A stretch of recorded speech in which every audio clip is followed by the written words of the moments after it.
Indian सिआइएको agent John कर्कम्यान उनी नेपालमा राजा महेन्द्रको मृत्यु हुनुभन्दा 8-9 वर्ष पहिले विक्रम सम्वत 2020 मा नेपाल आएका थिए। उनी नेपाल आएपछि अहिलेको चितवन राष्ट्रिय निकुञ्जको नजिकै नेपालको वाइल्ड लाइफ अर्थात् शिकारलाई विश्वव्यापी बनाउने भन्दै राजा महेन्द्रसँग सम्झौता गर्छन्। उनको यो प्रस्ताव राजा महेन्द्रलाई पनि निकै नै मन पर्छ र उनले सजिलै स्वीकृति पाउँछन्। उनको यो रिसोर्ट छोटो नै समयमा देश विदेशमा फेमस हुन्छ।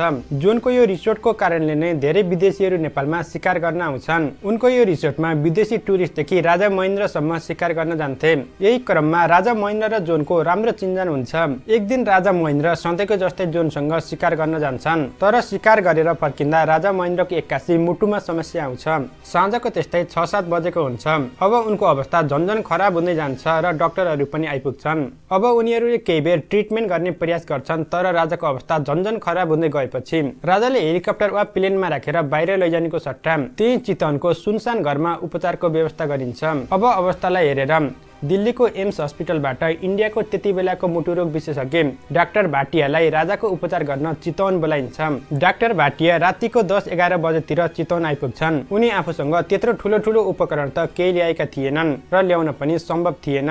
त्यसैले उनले आफूसँग जे थियो त्यसैले नै उपचार सुरु गर्छन्। तर राजा महेन्द्रको स्वास्थ्यमा सुधार हुनुको साटो उल्टै उनी छटपटाउन थाल्छन्। त्यो बेला इन्डिया नेपालको सम्बन्ध खासै राम्रो थिएन, किनभने इन्डियामा त्यति बेला इन्दिरा गान्धी पावरमा थिइन्। इन्दिरा गान्धीले राजा महेन्द्रलाई आफ्नो शत्रु नै ठान्थिन्, किनभने इन्दिरा गान्धीले नेपालको तराई फुटाएर इन्डियासँग गाभ्न चाहन्थिन्। तर उनको त्यो सपना राजा महेन्द्रले कहिले पनि पूरा हुनै दिएनन्। Back to the story. बिना कुनै स्पेशल उपकरण डाक्टर भाटियाको निगरानीमा रातभरि नै ट्रिटमेन्ट चलिरहन्छ। अन्ततः बिहानको 3:45 बजे उपचारको क्रममा राजा महेन्द्रको शंकास्पद मृत्यु हुन्छ।